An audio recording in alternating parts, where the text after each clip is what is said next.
हनुमान जी श्री राम जी से सीता का समाचार सुना रहे हैं। अपराध हुआ है क्या मुझसे जो मुझे बिसारे बैठे हैं। वे प्रणत पाल कहला कर क्यों अपना प्रण हारे बैठे हैं। हे भगवान, सीता माता का कहना है कि ऐसा मुझसे क्या अपराध हुआ है जो मुझे बिसार के बैठे हुए हैं। दिन रात काल के मुख में हूँ पर प्राण नहाए निकलते हैं। दर्शन के प्यासे नैनाए जीवन को रोके रहते हैं।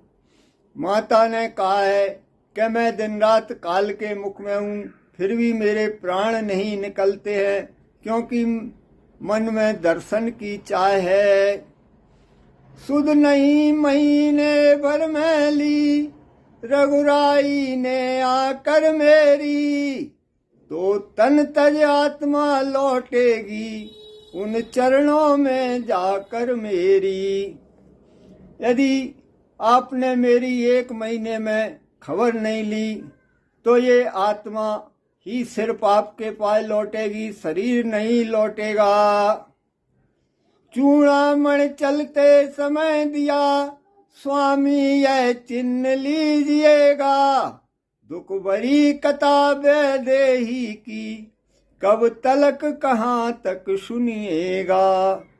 हे प्रभु, चलते समय मुझे ये चूड़ामणि दी थी, इसको आप लीजिए। सीता माता की बहुत दुख भरी कथा है, उसको मैं कहाँ तक सुनाऊं।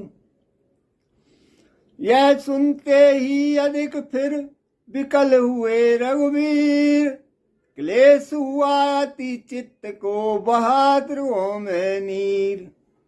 यह सुनते ही भगवान श्री राम विकल हो जाते हैं, उनके नेत्रों में से आंसू निकलने लगते हैं और कहते हैं, बोले हाय ऐसी पतिव्रता ऐसे संकट के मुख में है। जिसका मुझ सा पति जीवित है वह पत्नी इतनी दुख में है। हो कुछ सातरी सेज उसकी महलों का जीवन जिसका है। करनी का लिखा नहीं मिटता होनी का खेल निराला है। भगवान कहते हैं कि मेरे जैसा पति और मेरी पतिव्रता इतने संकट में है, होनी का खेल कौन टाल सकता है। तब हनुमान जी कहते हैं, हनुमत बोले नाथ के हैं अति उच्च विचार, पर सेवक की भी विनय सुने दया भंडार। हे भगवान, मेरी भी विनती सुन लीजिए। दुख उसको होता है जग में जो इन चरणों की शरण न हो। है उसी ठोर दुख या संकट जिस ठोर प्रभु स्मरण न हो। हे प्रभु, दुख उसी जगह होता है जहाँ आपके चरणों का स्मरण नहीं होता। माता को दुख संकट कैसा निस दिन वे नाम सुमरती हैं। मन मंदिर में रघुराई है साक्षात उन्हीं का करती हैं। है विरह ज्वाल का कष्ट जहाँ अंतर छब की नरमी भी है।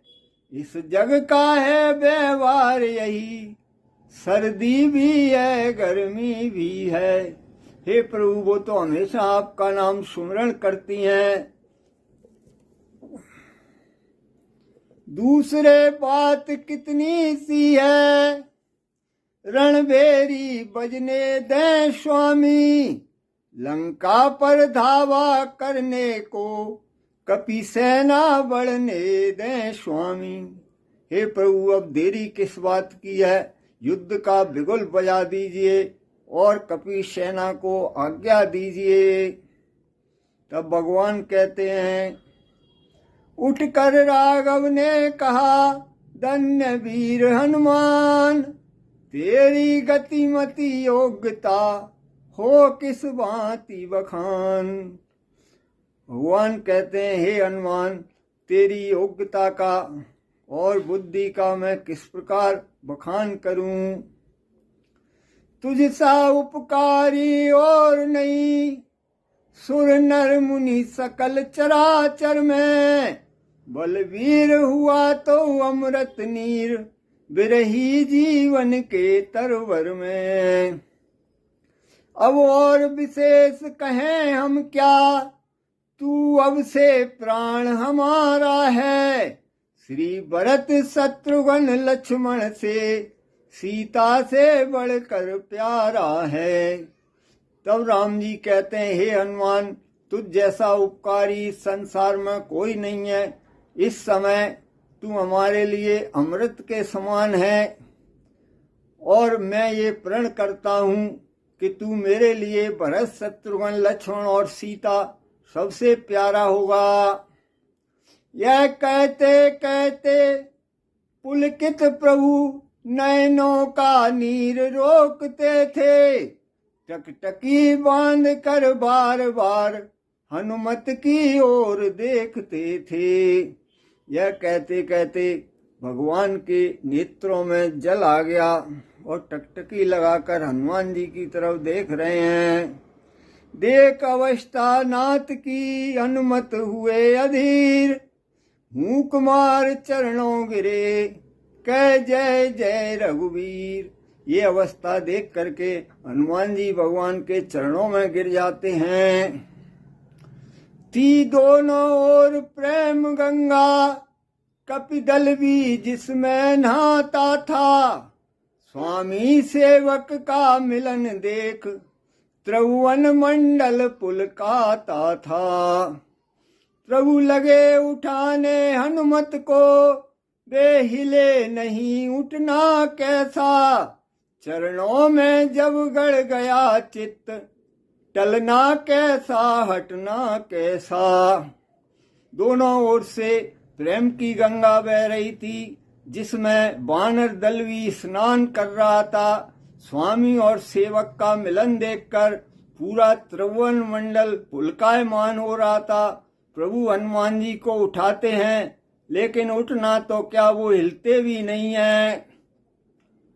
शपथ दिला तब भक्त को, खींच लिया निज ओर।